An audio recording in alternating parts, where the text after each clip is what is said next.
Hey guys, what's up? So this was Microsoft's big moment, and it was the big chance for Xbox to kind of save their ass. We all know that Xbox has developed this reputation over the last years that there is no content, there are no games on that console. So for this year's E3 2018 conference, everyone was looking at them, hoping that they can bring back the exclusives, bring back the excitement for the platform. And the question is, did they manage to do so? I took loads of notes throughout the presentation, and I'm going to go through it one by one. I'm going to try to keep it short because they did show a lot, I can tell you that much. First of all, I noticed that they had a giant space, right, compared to EA, which seemed to be happening in a garage or something. They actually had like a massive hall. There must have been like at least 1,000+ people in the room. So that's good. It shows confidence, and it really shows that I think Microsoft was trying to put themselves kind of big back into, people's minds and just have a big impact with a big space. It felt like that, at least. They started off with this cinematic trailer, which when I looked at it, I was like, wait, is that Anthem? There were loads of forests and mountains, and ironically enough, it really looked like Anthem at parts. But then they switched to desert maps, and it broke it up a bit, and it clearly was a new Halo. So they started off with Halo Infinite, but even there, when they were walking around, they had these kind of rings sitting in the ground, and that's exactly stuff we've seen in Anthem. And if you watched my review video of yesterday's EA conference, that's exactly what it was. I was saying that it looked so much like other games like Halo, like Destiny. So that was just underlining the point that a lot of these games just very much look the same these days. But it did look good. Halo Infinite, fairly short cinematic trailer for that. People were excited. And one interesting point in the end that they powered it by the Slipstream engine. Now that's a name I've never heard. I'm quite interested in engines, but let's keep an eye out for that, and let's see what that engine can actually deliver in terms of frames per second, in terms of visual fidelity. Then Phil Spencer came out, and he spoke about that this is a moment in time of exceptional creativity for gaming, and I was like, to be honest, a lot of games kind of look the same, and all the games kind of have battle royale mods, and everyone's jumping on that hype train. So it's maybe not a point in time for exceptional creativity in gaming, but all right, that's up for interpretation. He continued to speak about the Xbox Fan Fest, which is something I never heard about, but apparently all the ticket price money that they took is going to charity, so that is a good thing. He spoke about gaming as like a unifying form of like age and gender and ability, and everyone come together on gaming. It's an inspiring speech as like any other, it could have happened on the PlayStation stage, really. It wasn't unique to Xbox at all. So I guess, they have to have this kind of inspirational opening speech. And then he said, we're going to show you 50 games, 18 exclusives, 15 world premieres. And they kept throwing these numbers around. And it very much reminded me of last year's press conference where they did a very similar thing, where it was like, and it's 1 million games we show you. And last year they kind of fell flat on the quality of the games. There was a lot there, but nothing really stuck. So I was a bit worried at this point. But yeah, let's see where they took it and if they actually could deliver on the quality this time around. They then switched to a trailer for a new Ori and the Blind Forest. Apparently it's called Ori and the Blind Forest and the Will of the Wisps. It looked good. It's a very pretty game. Reminded me a little bit of the box that EA ticked with Unravel. You gotta have these really cute, pretty indie games there. So yeah, it looked good. It looked a little bit sameish at parts to the first Ori and the Blind Forest game. If you look at other jump and run games, like for example Rayman, from the first Rayman game to the second one, there was like a big jump in visual fidelity. It suddenly looked much better. I didn't have the feeling that was the case, but they showed a wide range and diverse environments in the game, so it looks to be a cool game, Ori and the Blind Forest. And then they continued, big dark screen, world premiere. That is something they have to do apparently now for every game. It's either a world premiere or it's some kind of exclusive world premiere or whatever it is. It got a bit awkward after the 15th time. Anyway, the first world premiere they showed was from Software and Activision, a game that is set in apparently rural Japan with kind of a fantasy twist. The first thing I noticed is that it wasn't graphically up to speed. There were moments where you see close-ups of the character and there was just no shadow and it looked a bit flat. But it doesn't mean that's a bad game, right? We've seen this quite a few times, games coming from Japan. The graphics are not really up to speed, but they have good mechanics and just have very good gameplay, and it's a lot of fun. So not to say that's a bad game, but it's something I noticed. It looked like a hack and slay game, and it is Sekiro Shadows Die Twice. Now that's apparently a new IP, correct me if I'm wrong, I've never heard of this before. It looked cool, besides of the graphical issues maybe, but yeah, not necessarily something I got particularly excited about. Then Todd Howard came out. Bethesda had their moment on stage. He spoke about that we're all friends and that everyone comes together and that it's all really, really good and everyone in the room, they're all friends around the world. And it got a bit weird. There were a few awkward moments of silence. Then he spoke about their history with Bethesda and Xbox and, that they're now bringing Fallout 4 to Game Pass and that it's launching today. And he was trying to get people excited. And then he actually revealed a bit more detail about Fallout 76. So that was the first moment when I felt that the audience was a bit excited and people were curious what to follow. So he said it's a prequel to all the previous games. Apparently the world is 4 times the size of Fallout 4, which is promising. And it plays in West Virginia, which is nice as well because you get loads of like foresty, lush areas and all that. It looked quite good, but they didn't really show gameplay that much. They had like an in-game cinematic trailer with Take Me Home Country Road playing in the background, obviously, playing in West Virginia. They mentioned stuff like we have to rebuild America. So they didn't really reveal what's going on. The Bethesda conference is later tonight, so I'm hoping that they're going to go into more detail there, what exactly they meant with rebuilding the world. Is there a strong focus on actual building mechanics in the game? He spoke about like the future begins now and we have to rebuild the world and all that. So even they did go into a bit more detail, I didn't take away too much from it. Obviously, I think they want to keep like kind of the big chunks of information for their own press conference later tonight. They then moved on to a game world premiere, again, Dark's world premiere, that's happening in the Life is Strange universe. It seems to be like a quite dreamy, fantasy, imaginary game.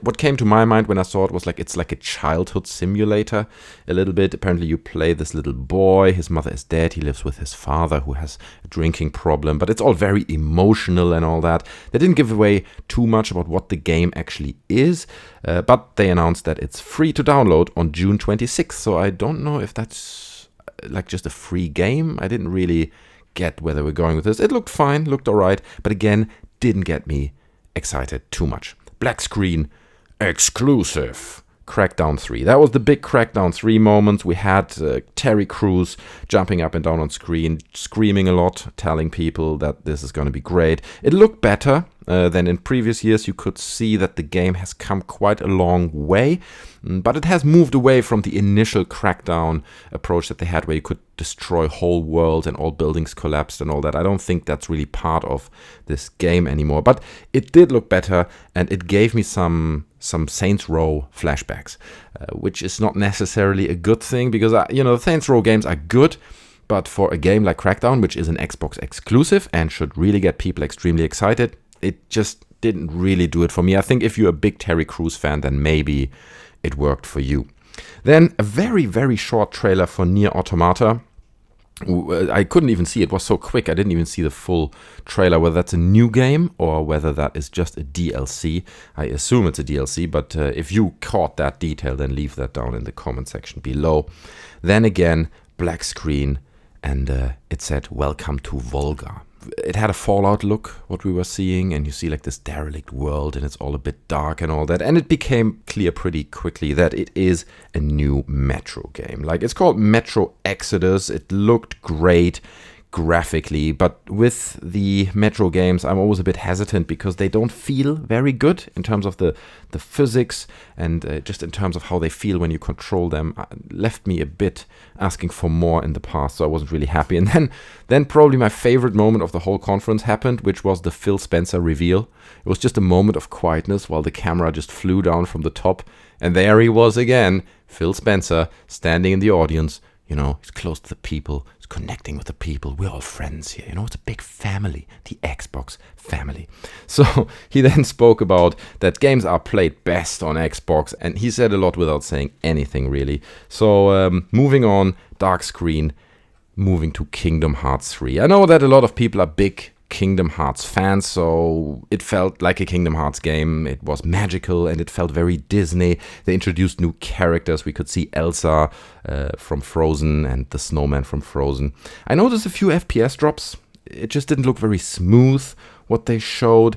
Apparently the new characters like Elsa are playing quite a big role, right? When we saw how the characters interacted, it seemed like Elsa plays quite a key role in the new game, so that's interesting probably for Kingdom Hearts fans. There were moments where they were in space and they showed quite a diverse range of environments, which I enjoyed, which is nice, but the sound was weird. Do you guys notice this? I don't know. I mean, I can't play it now in this video because I'm going to get flagged instantly, but it just, there was no music and the voices were a bit too loud and it just sounded like a weird studio recording. It didn't feel right. I felt the sound was weird and the FPS were dropping. Maybe that's stuff that they're gonna nail when the game is released, but at least in this trailer it didn't look right. Then again, dark screen exclusive. Sea of Thieves came on, and obviously it's a Sea of Thieves DLC. People have speculated beforehand. It was pretty clear that that's gonna happen. So they showed a few numbers, like for example that 91 million hours have been played in the game. But I was wondering, like, where are the news, right? We don't only want like new content, we also want like things like character development. And there were so many complaints about this game that I feel in the short trailer they didn't really address. They had like a ghost ship vibe going on. It very much felt like the Black Pearl or something, you know, like ghost ships with like skeleton pirates emerging from the mist and all that. So they announced basically 2 new DLCs. One is called Cursed Sails and one is called Forsaken Shores. Unfortunately, they didn't really give any information about it. They just showed like a short in-engine cinematic trailer, but we don't know what those really gonna be. Then quick move to Battlefield 5, stuff we've already seen. It was just a repetition, really. And then again, dark screen exclusive world premiere. And at this point, it's like, it's so annoying. I mean, yes, we get it. You've got loads of exclusives and loads of world premieres, but just not put it in front of every single demo. It gets awkward, it gets boring, it's annoying. You can say it, you know, put it in the corner or something that it's a world premiere, but don't say it verbally in front of every single trailer. Forza Horizon 4 was announced at this point. They spoke about like changing environments, changing weather, and particularly the hero of this presentation were like the 4 seasons. So they shifted from autumn to winter and then from winter to spring, and it started off in summer. It's apparently set in Britain. I've seen a hovercraft hovering around, so that's interesting. And apparently the whole map changes depending on the season. So whether you drive in winter, it's obviously very different from driving in summer. They had Ralph Fulton, who is from Playground Games, the guys behind Forza Horizon, coming on stage, and he went into a bit more detail, speaking about the dynamic seasons, right, and how it affects the gameplay. It seemed like quite a diverse demo, or they had a lot of diverse footage in this demo, which I appreciate.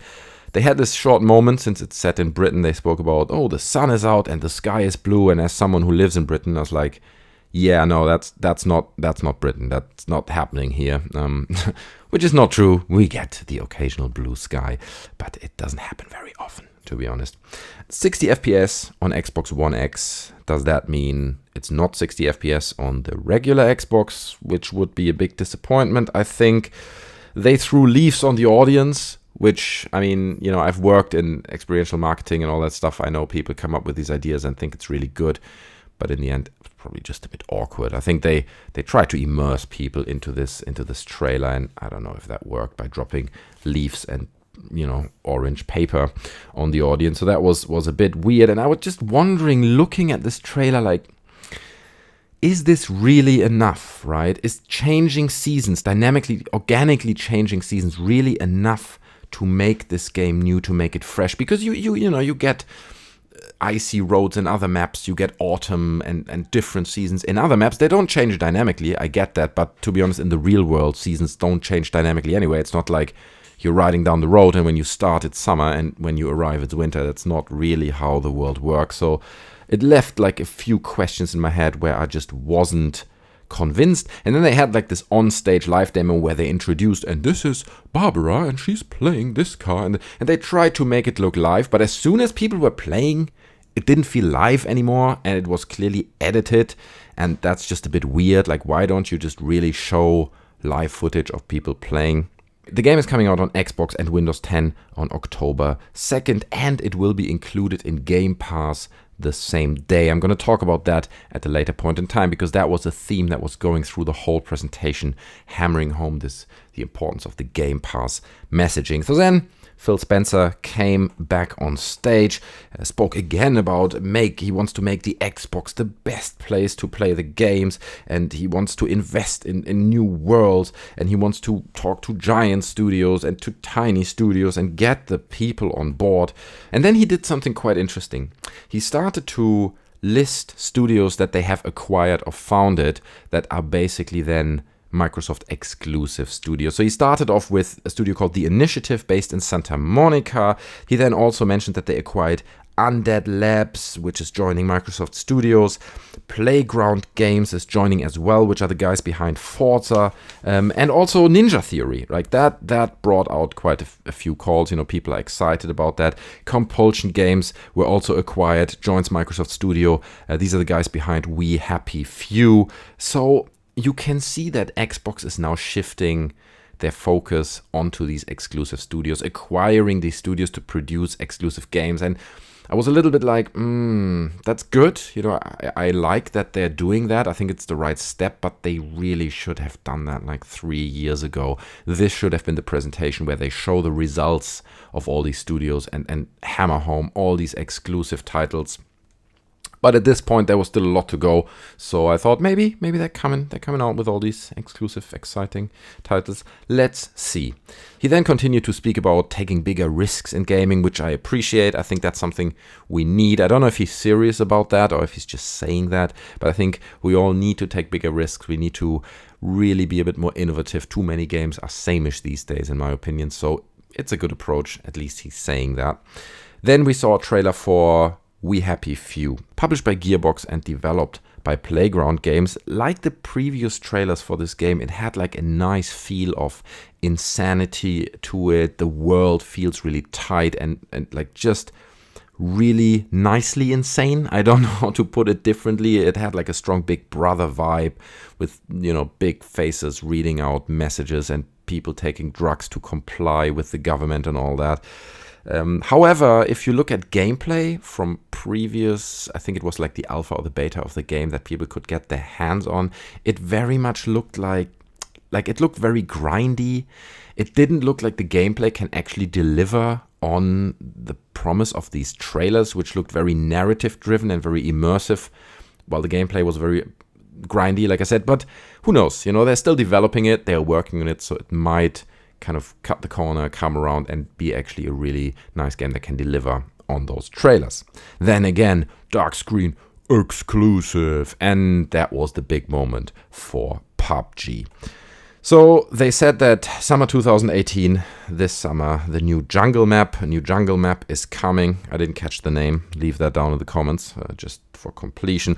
They announced the war mode coming to Xbox as well.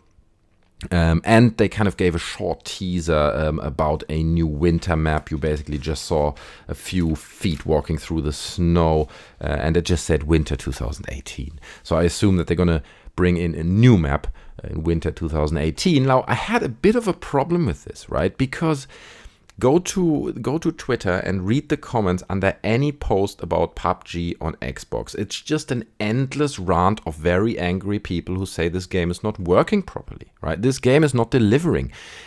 You see GIFs and videos on YouTube where people ride in cars and suddenly they are in the middle of a building because the building wasn't spawned in time for them to see it. So the car is in the living room of a building because the building just spawned around them.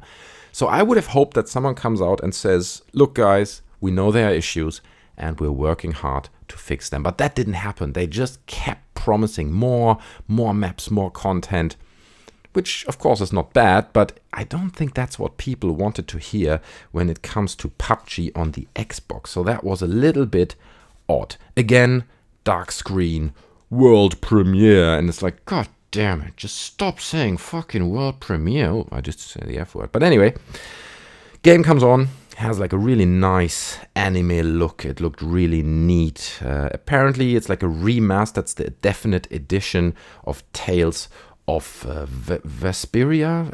I've never heard of this game, to be honest. It looked a bit like Ni no Kuni. So if you're a big fan of like JRPGs, I'm sure you're familiar with this. I loved the art style of it. It looked fantastic. It really was just beautiful, literally like an anime. So good on them. Looked really good. Definite edition coming to Xbox. Again, dark screen, world premiere. It's like, oh god. We see like really beautiful graphics coming on, and you see Washington, and it's about some kind of virus, and they talk about urban warfare and civil war and people camping on the roofs. And I was like, oh boy, where are we going with this? Please don't let it be The Division. I mean, I've tweeted about half a year ago. I said like, please, if you do The Division 2, don't bring it to Washington, right? Just don't do it, because it's a boring city. It's architecturally not fun. I don't know, bring it to Vegas, bring it to any other city that is fun to run around in and explore this derelict city, but not Washington. It was The Division 2, and it happens in Washington. And I love The Division 1, and I think a big part of The Division 1, why I played it to the end, was because of this beautiful vision of like derelict New York. And you could already see in this trailer, at least I, other people might be more excited, but I felt that it just didn't look that exciting. Everything looked kind of same-ish. And then they switched to like a gameplay demo. Very much looked like the first game in terms of graphical fidelity. I didn't feel that they made a big step up there. And it started in kind of a jungle setting, but then it turns out you're inside a building. So the whole city has been reclaimed by lush greenery and all that. Again, he pushed a button and like a Christmas tree came on. So again, it's happening around Christmas time, which is nice, and it kind of gives the game a bit of a theme. Generally very green, very lush environments, which is quite different from the first game. But like I said, it didn't look like there's a big step up in terms of graphical fidelity. It literally could have been like a Washington DLC pack for the first game, if you ask me. One thing that I noticed is that they still have the bullet sponge mechanic going on. And that was, I think, the biggest point of criticism for many people in the first game, that you just couldn't give enemies just a headshot, right, in many cases, unless you have a gun that's way too overpowered. But you need to give them 2 or 3 to kind of, play down their energy, and then they would die. So that's just really annoying. And I was hoping that they address that in the game, but they clearly didn't. Probably they consider that like a key element or unique, trademark of this game, that you have these bullet sponge enemies, which is just a little bit annoying, really. They had like a nice battle around like the crashed Air Force One in the middle of Washington, D.C., so that was okay, but it just didn't get me excited. It didn't look nice. They showed new gadgets like a seeker mine, and generally I was disappointed, right? I was really hoping if they take this game to a really exciting new location, an exciting new city, well, I could have loved it, but like that, like I said, it just left me disappointed. Launch day is March 15th, 2019, so it is actually nearly a year away from now. Then the head of engineering of Xbox came out, and she spoke about that many people have to choose one game over the other today. And you have to choose whether I want to play this game or I want to play that game. And Xbox is now offering the solution. It is the Game Pass. And I was like, yeah, no, I think if you give people more time, to play games, then that would probably solve the problem. I don't think it's Game Pass that will solve the problem. But I get where they're coming from. They clearly talk about Game Pass, making games more affordable. And you now can afford 2 games for the price of 1 and all that. So, for some people that might be a big thing. But you could clearly see that there is a push at E3 2018, whether it's EA or Microsoft, for subscription services. They want to get these people on board with those Game Pass subscription services where you pay monthly and you get a lot of games for that. Now, she then continued, she is the head of engineering, so she will go into technical things, and she said that they introduced this element, which is launching soon, which is called Fast Start. Basically, it means that your games start twice as fast, and she was very, very proud of that, talking about how, it can save you time, and it's implemented already later this month for selected games, so not all games are part of that. It's cool, it's nice that games start faster, but is that a feature that people really hoped for or are excited about? Not entirely sure. She then continued to speak about the subscription service Game Pass and that the Halo Chief Master Collection, Forza 4 and Crackdown 3 are all gonna be on launch in this Game Pass service. So I assume when you get Game Pass or you're a member of that subscription service, then you get these games cheaper on launch. So that brought flashbacks back from yesterday's EA conference where they spoke about the subscription service, and it left me puzzled. I didn't get what they're talking about, what the benefit is. At least here it was clear, right? You get all these games when they come out at a cheaper price. They're included in this Game Pass package. And that's good. It's clearly communicated what you get, and it makes sense. You know if that's something for you. You know, you can buy the subscription and you know what you're going to get. So I appreciate the clarity of that. Already today, she then continued, in the Game Pass, we're launching Fallout, The Division 1, and The Elder Scrolls Online. Cut to the audience. You can see bored faces. And yeah, nobody was really excited about that. They then switched to like an indie game trailer, and it was just like one long trailer that showed loads of new indie titles, and it felt a bit overwhelming. You know, it's just like loads of footage and gameplay thrown your way, and you can't even follow it. You don't know what this is all about. Generally, you know, there were so many trailers we had to look at so far that at this point there was like a little bit of fatigue coming in, and I think everyone was feeling that the presentation is coming to an end. Even it didn't yet, but it felt like this at that point. Square Enix and Crystal Dynamics introduced the new Tomb Raider then. It's called Shadow of the Tomb Raider. There was no exclusive disclaimer, right? They so proudly say for every game, world exclusive, blah, blah, blah. That didn't happen with Tomb Raider, so I assume it's going to come out across all platforms, the PlayStation, the PC, and the Xbox, you know, probably at the same time. Obviously, they didn't say this. I noticed in this trailer, the new Tomb Raider trailer, that the graphics didn't really seem up to speed. It didn't look as good as the previous games. Like the last Tomb Raider looked particularly good, and here you just had a lot of flat surfaces. Her face didn't have a lot of detail and shadows. I don't know why that was, but it's something that I noticed. And also, I don't know if it was just the trailer, but it felt a bit rushed, right? If you look at, obviously, the big franchise you have to compare to Tomb Raider is Uncharted. And if you look at the trailers for Uncharted, they look like just crazy finished. You know, those games have like a finesse and finish to them that is just unprecedented nearly. But it didn't look like that. It didn't deliver on that. It just felt a bit rushed and not really considered into the last detail. That was my impression. Launch day is September 14th, so it is coming rather soon, which is good, I guess. And I can't wait to see more, because I think the new or the reboot of this Tomb Raider franchise is quite nice, and I do enjoy those games. Then again, dark screen. Exclusive. And we see streets. We suddenly see like grinding rails, and we see like skateboards flipping around doing ollies, and I was like, OMG, what's going on? This can't be Skate, right? Skate is like a PlayStation brand. It's a PlayStation exclusive, so what are they showing here? I was slightly confused, but then they call it Session, and apparently that's kind of the Xbox's take on a Skate game. It looked cool. It exactly looked like what we want to see from Skate 4, maybe. So that is a bit of a winner, considering how many people were spamming the chat in recent days. And the comment section was like, Skate, we want Skate, a new Skate. So that's a winner, I think, for Xbox, at least at this point. It ticks the box. People were not very excited about it, but a new Skate game, at least they are the only ones who are doing this, right? I haven't seen any other company introducing a Skate game, especially considering the failure of the last Tony Hawk game.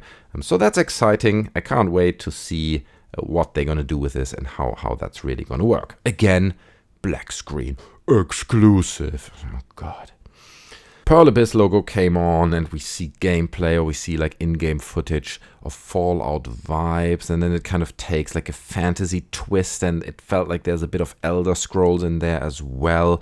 They spoke about the nature of the Black Stone, and it very much felt like an Elder Scrolls game with like a bit of, you know, apocalyptic Fallout injected to it. The game is called Black Desert. I don't know any of this. I think it's probably a new IP.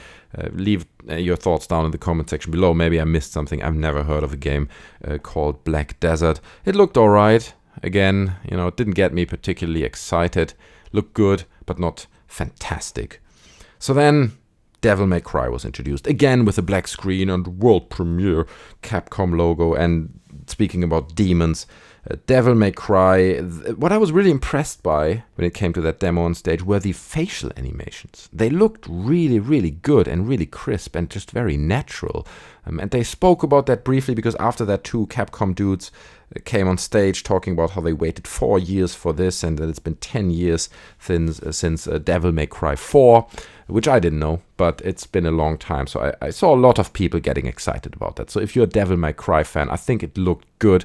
They also spoke about that the controls are key, and I think that is, if you're a Devil May Cry fan, that is something you love to hear, because the controls are absolute key, right? It can look good or bad, but if it doesn't feel right, then it's a waste of time and nobody really wants to play it.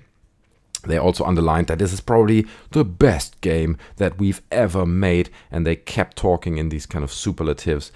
Well, fine. Let's see where it goes and where they're taking this.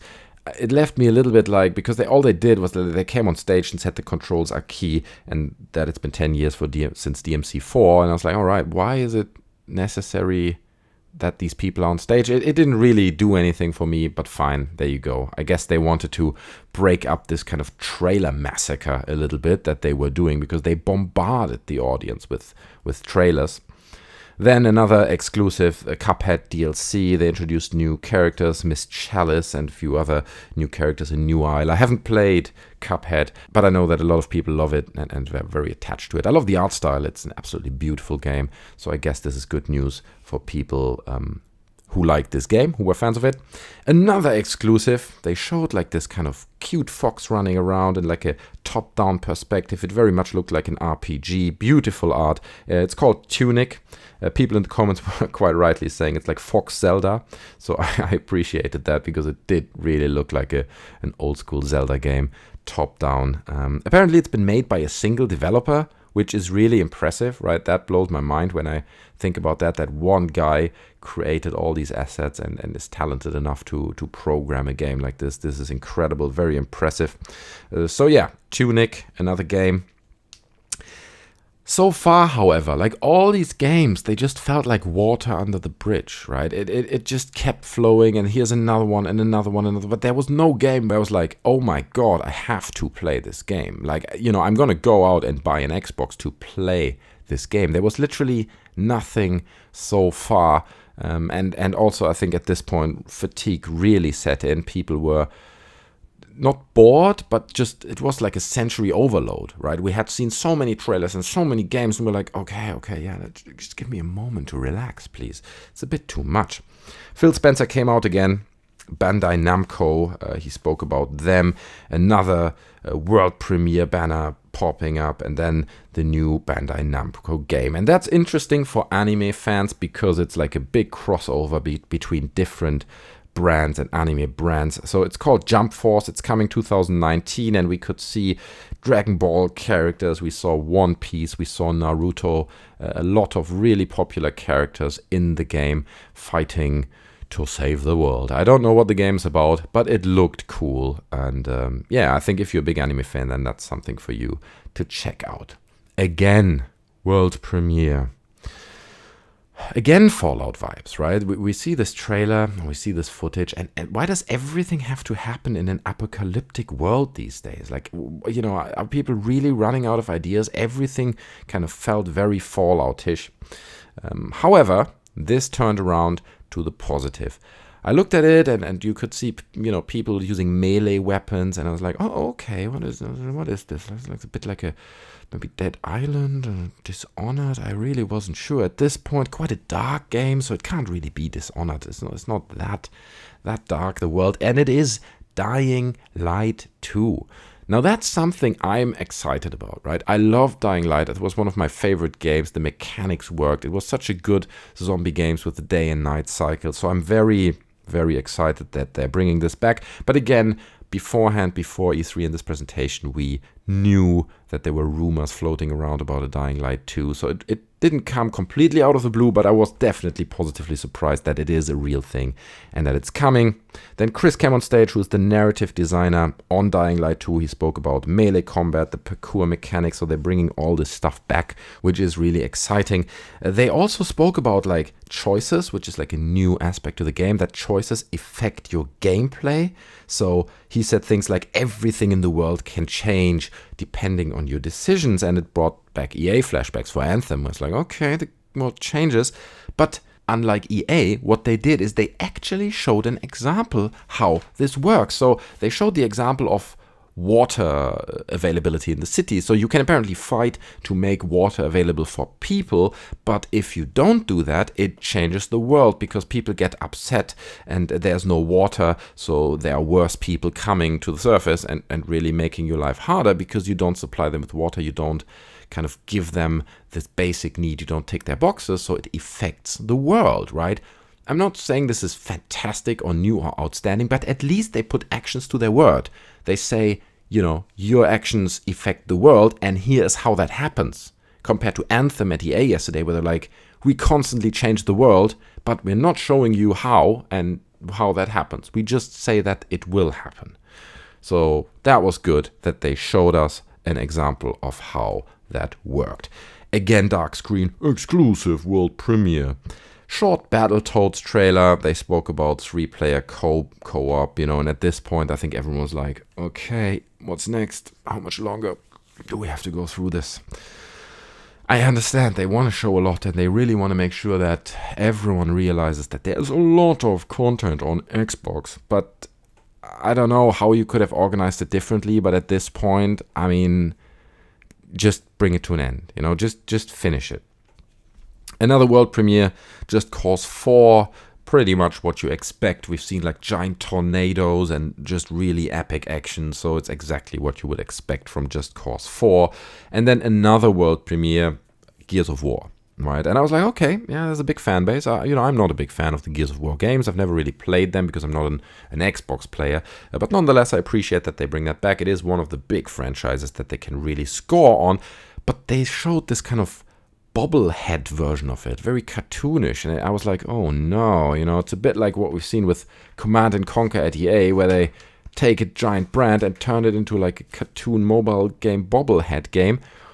But no, apparently they have several Gears of War games in the works. So there is maybe this bobblehead game, and then there's also like a top-down version, like a turn-based strategy version. It's called Gears Tactics, and then they revealed Gears 5. And that caused excitement. You could see it in the audience. People freaked out. People love it.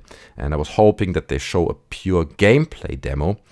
They didn't. They showed an in-game cinematic trailer that had short elements of gameplay in it, but it just didn't really focus on gameplay. It focused a lot on the characters, and they had conversations about one of the characters that had died, and you know, having different opinions, and we gotta leave now, no, we gotta stay. And I was like, all right, why don't you just show us the game, right? It felt like a soap opera. It felt like I'm watching like a drama TV show or something. It was a bit weird. Again, it was announced that this game is going to be included in the Game Pass subscription on launch. So they really, really underline this. Apparently now every game is included, or nearly every game on launch is included in this Game Pass subscription. So they want your money every month, and they are willing to go far with this, you know. So good for them. If that's something for you, then I appreciate it. Again, at least you get something for your money, right? At least I feel like they're putting actions to their words. Then Phil Spencer came out again talking about that in the entire history of Xbox and the industry, gaming is now most vibrant. And it's like, yeah, that's kind of a hard measure, right? Like, how do you measure if something is most vibrant? It just felt very marketing-ish. They then hammered home again the message of, we have shown you 15 games today, most games we did ever, kind of like they did last year. If you remember last year's E3 Xbox conference was the same. They're like, 400 games were, and none of them stuck, like I said in the beginning. No, not none of them, but overall it was disappointing and left people feeling that there's no content on Xbox. So they underlined that again: 15 games, 18 exclusives, or was it 15 exclusives, something like this. He spoke a bit about Microsoft AI, bringing better AIs to the game, which is nice. Speaking about cloud engineering, that they're also working on some kind of streaming service where they're going to bring, quoting, streaming console quality games on any device, so the Xbox, the PC, or the phone. He also hinted, and this is interesting, in like a side note towards the next Xbox, that the engineers are already working on the next Xbox, and people were applauding. People got excited, like, oh, a new console. Oh. So to be honest, I doubt we're going to see that next year even, but maybe the year after we're going to see a new Xbox. Then he underlined again that they have this strong commitment to first-party studios, that they're now purchasing all those studios. And again, I was like, maybe that's a little bit too late. You should have done that a few years ago, really. But he said, always experience the best in gaming on Xbox. And at that point, I was like, oh, God, just don't hype it up that much. I think in the heads of people, Xbox is not really the best platform at the moment to experience games. But anyway, I understand they have to, hammer home these marketing messages. I understand. So it just felt a bit detached from reality. So then suddenly this glitch happened, right? And everything kind of shook and the lights flickered on and off, and we saw like just text on the screen, and it felt like a hacker took over the stage, which is a nice effect. It's nice when they try to tell the stories of the games with a bit more than just a trailer, which they've just done for 1.5 hours nearly. So world premiere popping up, slightly different this time. It was embedded in this kind of hacker text world. And it was the first exclusive trailer for Cyberpunk 2077, the next game highly anticipated of CD Projekt Red, the guys behind The Witcher. And that looked amazing, right? It just, you could instantly, after all these trailers, see the difference. Like, it was finished. It looked absolutely AAA. The characters looked fantastic. The world looked fantastic. It looked exciting. Like, it offers, different gameplay experiences. And I was just like, more of that, please. Show me more of those really finished, beautifully finessed games, right? It was such a relief to see this at that point. The quality difference was clear, and I think rather than giving it like a final moment of the conference where everyone's like, oh, that was so much really good content, it nearly put everything else a little bit in the shadow, in my opinion, and left me wanting more of those really finished, high quality, highly anticipated games like Cyberpunk. Anyway, it's obviously not exclusive. It's not an exclusive game. It's going to come to all the platforms that you can think of. So, in conclusion, that was the end of their presentation, by the way. So, in conclusion, they showed a lot, right? They did show a lot of games. You can't argue with that. And it was a good presentation, don't get me wrong. I did enjoy the presentation. Like, compared to EA, it was worlds between those two presentations, right? It was good, and I can really see they put a lot of effort to put the Xbox back on the radar and kind of dig it out of this hole of there is no content on the console. But there was nothing like, let's say, a Last of Us 2, right? Or a God of War, or even an Uncharted game that is exclusive to the platform and that makes you want to buy the console just to play this game. I was missing that. And maybe it was there for you. Leave your comments in the comment section down below. Maybe there was a game that left you wanting more and thinking, I'm going to buy an Xbox just to play this game. I personally was missing that because all the games they showed were good and fun, but they did not have the finesse and the finish and the quality that you get in a God of War, that you get in an Uncharted or Last of Us, which is really what sells the PlayStation, right? It is those titles that get people excited and that really add value to the platform. It all felt a bit rushed and like quantity over quality, if that makes sense. We need a lot of games. We need to show 50 games, and maybe it would have been better to just show 20 games, but have 2 or 3 games that are just exclusive and really, really well done and really well finished. And we have to compare this to the PlayStation, right? That's just the natural comparison, right? The high level of finish that you get on PlayStation exclusive, in my opinion, just wasn't there in the games we've seen. Also, I felt the presentation was too long, right? There were so many trailers, and after about 2/3 of it, I think people just switched off, because you can just digest so much content, right? It was too much content in a short period of time. It was like a trailer massacre, like another trailer, and I don't know. To be honest, I don't know what you could have done differently, and it's hard for me to say, oh, Xbox, you should have done it like this or like that. But all I can say is that it left me not entirely satisfied. And if you ask me if Microsoft or Xbox kind of managed to dig themselves out of this hole of there is no content on the Xbox, I'm not entirely sure. There were a few games where people were excited, obviously Halo, obviously Gears of War, but those were kind of the old games, you know, the games that we already know, or we kind of suspected that they would be coming. So let's see where it goes. Let's see how much actions they can put to those words and how they're going to deliver on those games. You know, if the new Halo and the new Gears and all these games are just amazing, and once they come out, people review them with like flying flags and everyone's like, this is the best thing ever, great. You know, they might be able to do that. After this presentation, after my initial impression, it didn't really feel like that. Guys, this is kind of my impression of the Xbox E3 2018 press conference. I would really appreciate to hear your thoughts down in the comment section below. Let me know what you think. We now have about 2 hours until Bethesda starts. To be honest, here in the UK, it's 12 o'clock at night, so I'm probably going to go to sleep now and look at it tomorrow. So I hope you enjoyed this video. Subscribe to the channel, like the video, do all the good stuff. Share your thoughts on this Xbox press conference in the comments. And I see you next time. Take care.